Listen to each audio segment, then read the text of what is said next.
Hi guys, welcome to our ASVS channel. ఈరోజైతే నేను మరో కొత్త వీడియోతో మీ ముందుకు వచ్చాను.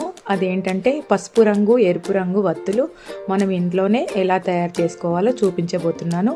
వీడియోలోకి వెళ్ళే ముందు స్మాల్ రిక్వెస్ట్ ఫ్రెండ్స్, ప్లీజ్ నా వీడియోకి ఒక లైక్ ఇవ్వండి, నా ఛానల్ని సబ్స్క్రైబ్ చేసుకోండి. ముందుగా మనము పసుపు తీసుకోవాలి. పసుపులో రోజ్ వాటరు, మీ దగ్గర ఉంటే పచ్చ కర్పూరం కానీ జవ్వాదు కానీ, ఎందుకంటే సుగంధం వాసన మనం వత్తులు వెలిగించినప్పుడు చాలా బాగా వస్తుంది. నా దగ్గర అయితే రోజ్ వాటర్ మాత్రమే ఉన్నాయని చెప్పేసి రోజ్ వాటర్ వేశాను. మీ దగ్గర జవ్వాదు కానీ పచ్చ కర్పూరం కానీ ఉంటే అవి కూడా వేసి ఇలా కొంచెం కొంచెం కలుపుకుంటూ పసుపు అంతా వత్తులకు పట్టేటట్టు కలిపేసుకోవాలి.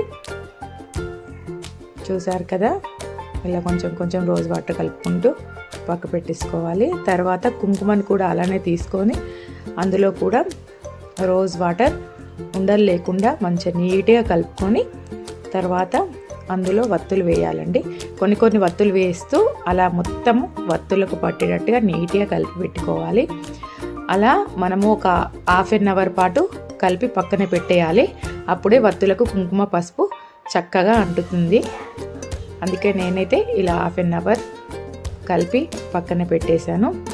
తర్వాత మనము ఒక ప్లేట్ తీసుకొని ప్లేట్ మీద టిష్యూ పేపర్ కానీ న్యూస్ పేపర్ కానీ, టిష్యూ పేపర్ ఏంటంటే తడి చక్కగా పీల్ చేసుకుంటుంది కదండి, అందుకే నేనైతే టిష్యూ పేపర్ అయితే తీసుకున్నాను.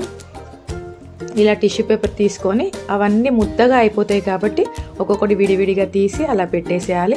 ఒక నైట్ అంతా ఆరబెట్టేయాలి, ఎందుకంటే ఎండకు ఆరబెడితే కలర్ పోతుందండి. ఫ్యాన్ గాలికే ఆరబెట్టాలి. నెక్స్ట్ డే చూసారా ఎంత చక్కగా అయ్యాయో ఎరుపు పసుపు వత్తులు. ఇవి మనం దీపారాధనకు వాడుకుంటే మనకు చాలా చక్కగా ఉంటుంది. Bye friends, please like, share.